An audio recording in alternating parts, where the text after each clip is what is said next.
और सुबह उस समय अफरा तफरी मच गई जब कार्मिक शाखा के एक कैबिन में शॉर्ट सर्किट से आग लग गई। हालांकि मौके पर मौजूद चतुर्थ श्रेणी कर्मचारियों और सफाई कर्मचारियों ने सूझबूझ दिखाते हुए फायर एक्सटिंग्विशर की मदद से आग पर काबू पाया है। आपको बता दें कि समय रहते आग बुझाने जाने से बड़ा हादसा होने से टल गया है, लेकिन इस दौरान निगम की अग्नि सुरक्षा व्यवस्था पर भी गंभीर सवाल अब खड़े हो गए हैं, क्योंकि यहां इस्तेमाल हुए फायर एक्सटिंग्विशर एक्सपायरी डेट के थे और इसी वजह से आधी कैपेसिटी के साथ इस्तेमाल हुए।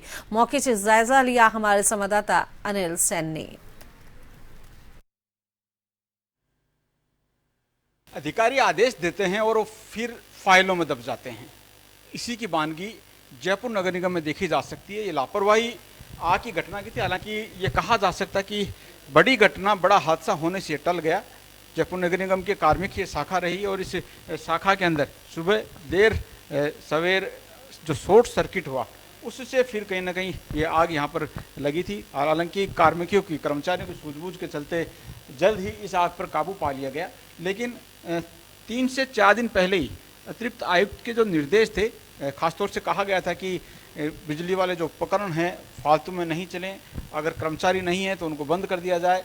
वो लापरवाही कहीं ना कहीं यहाँ पर देखने को मिली और उसी की वजह से माना जा रहा है कि ये आग की जो घटना है वो यहाँ पर घटित हुई है। उसके साथ साथ एक बड़ी लापरवाही और यहाँ पर देखने को मिल रही है। नगर निगम जो कि फायर एनओसी देता है, ये उपकरण है, आग लगी जब इनकी भी सुध यहाँ पर ली गई, लेकिन खासतौर से आप देख सकते हैं इस पर जो डेट यहाँ पर लिखी हुई है रिफिलिंग की 1/5/2025, लेकिन इसकी रिफिलिंग की जो डेट है जो खत्म होने वाली है वो हो चुकी है अप्रैल के अंदर ही, 7 अप्रैल 2026 को। एक ही नहीं, अगर इसको भी देखा जाए, ये सिलेंडर भी अगर देखा जाए तो 30/4/2026 को यहाँ पर इसकी रिफिलिंग यहाँ पर खत्म हो चुकी है। ये तमाम जो उपकरण है फायर के, ये इसी तरह से, क्योंकि एनओसी खासतौर से नगर निगम की ओर से दी जाती है और यहाँ से ही सवाल खड़ा होता है कि जो लोग बाहर बिल्डिंगों के अंदर, इमारतों के अंदर एनओसी देने का काम करते हैं, वहाँ पर भी खासतौर से अगर नियम सही नहीं है, एक्सपायरी डेट होने के चलते अगर इनकी जो चीज़ें होती हैं वहाँ पर उनको नोटिस भी दिया जाता है,